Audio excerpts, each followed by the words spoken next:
Hi, my name is Lorraine Postema, and for our media project, I was assigned Chapter 12, which is the Internet of Things.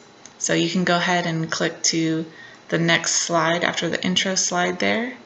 And let me just pull mine up. Okay, so the Internet of Things. I didn't know what this was when I looked at the chapter, but I thought it would be interesting for me to learn about. So our text, Grant and Meadows, they define the Internet of Things as the Internet of Things refers to the developing connection of objects and devices through computer-based networks. So I had to read that about 10 times before I understood it. So basically, anything that connects to the internet and communicates through the internet is part of IoT, the Internet of Things. So examples of IoT are smart refrigerators, smart cars, our iPhones, our lighting systems, smart lighting systems, and smart thermostats. And each object in the IoT has a unique IP address, and it also has the capability to send and receive information. All right, switch to the next slide, please. So IoT birth. So people have been talking about the Internet of Things. A lot of people have just called it the internet, but people have been throwing around this idea since the 1900s, but it officially was termed Internet of Things in 2008-2009, and that is also when people and objects became equal. So the same number of objects in the earth exist as the amount of people in the earth, which at that time it was about 6 billion objects and 6 billion people. So now people are predicting that in the year 2020, we will have 25 to 200 billion networked objects. So it's pretty crazy to think about. So they'll outnumber us by a lot. Next slide, please. So the technology side of IoT, I'm putting this in here. I don't know a ton about it, but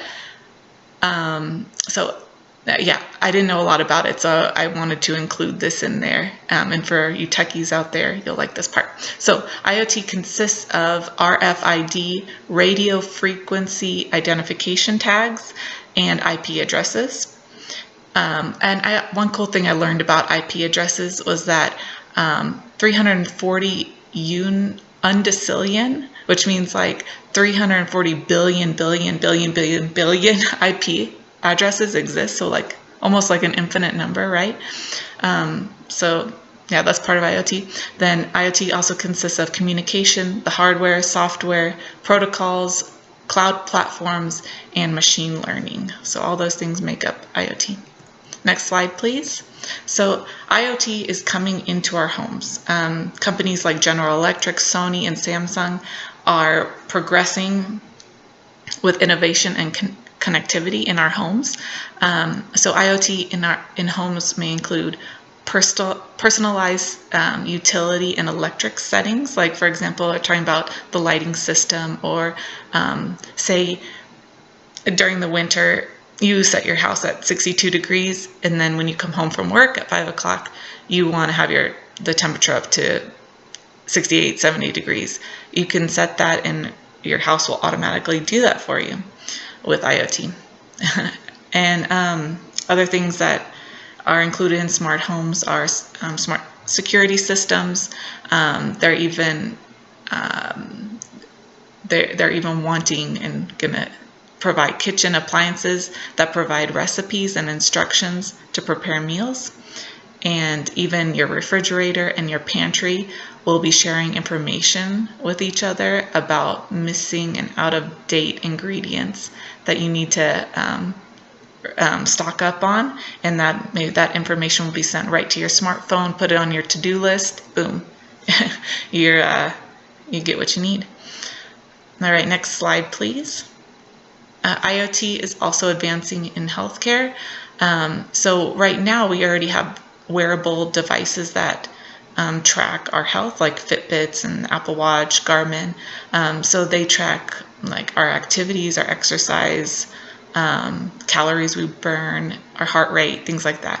So the future possibilities are devices that will track everything from like when you're dancing and you're on the dance floor, you're sweating, it'll track how much sweat you're accumulating, and then it'll even let you know how much like smoke was in the air in your Uber on the way home. So pretty cool. Devices will also include your medical history and like I said with the smoke, a detection of your environment and the chemical pollutants in the air, maybe the pollen if you have allergies.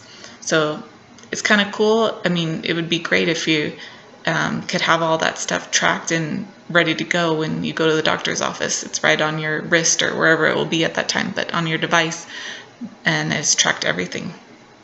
Next slide, please. So IoT is also in media and entertainment. This is a huge area. Many people view media from digital and their mobile devices, which this also allows advertisers to track audience behavior and to target consumers like never before.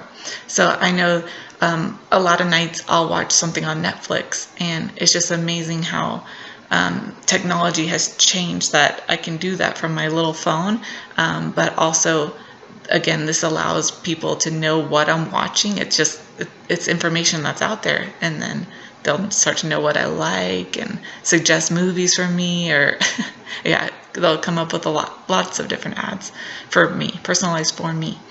All right, next slide, please. Internet of Things is also involved in the environment. They've created sensors on faucets to detect the water's quality and purity. In Paris and Barcelona, they put sensors on street lights and trash cans to monitor the air quality. And in Amsterdam, they did that as well, sensors on the street lights, and they were able to save energy from those things. It detected it, and they were directly able to save on their energy bills. And then also, there are smart meter technologies. People have, let me start over. So smart meter technology measures gas and electricity usage, and this also eliminates a need for a human reader to check the meters once a month. So that's cool in a way that it can do that by itself and detect your energy use. But it's also another thing with IoT coming in that's loss of jobs for many people. All right, next slide, please. So IoT is also in manufacturing and transportation. Companies like construction, aviation, mining, and transportation all have a need for monitoring and for real-time data. So IoT with them helps with safety issues, like if a machine is in danger of overheating. Again, environmental issues such as testing the hardness of the ground, and then transportation issues such as knowing the most efficient route possible to get people from A to B. Also with the transportation, people are inventing self-driving cars, and that's a big thing that a lot of companies want to jump on board and design these cars. Yeah, so IoT is a big part of that. Next slide. So while a lot of advantages and benefits exist with IoT coming and technology advancing, is that there are some things to be cautious of as well. So personal privacy, for example, already on our smartphones we have apps that allow us to go into our bank account, or we have an Amazon app and we have our credit card information saved on that. Yeah, lots of things are already connected to the internet, and if a hacker gets in there, it's a nightmare, right? So along with this IoT getting more and more powerful, we have to be more and more concerned and aware of our personal privacy, and as well as public security.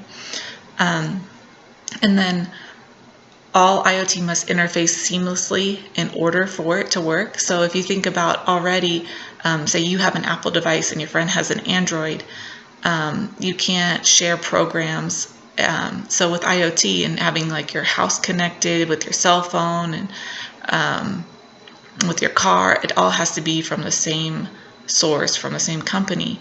So that's something to be aware of as well. And then tech giants are all fighting for a piece of the IoT pie, attempting to create their own network protocols. So while you have this kind of everyone needs to be synced into one, they're going to fight for it. Companies are going to fight for it. Who's it going to be? Apple, Google, who? So that's another thing to think about. Next slide, please. So my questions for you. Oh, let me tell you, there will be trillions of trackable objects in the future, thousands for every person, which will help him or her navigate through each day. So my question is, what kinds of things do you think will exist when we possibly own thousands of connected devices? Will we be happier and safer with all these things?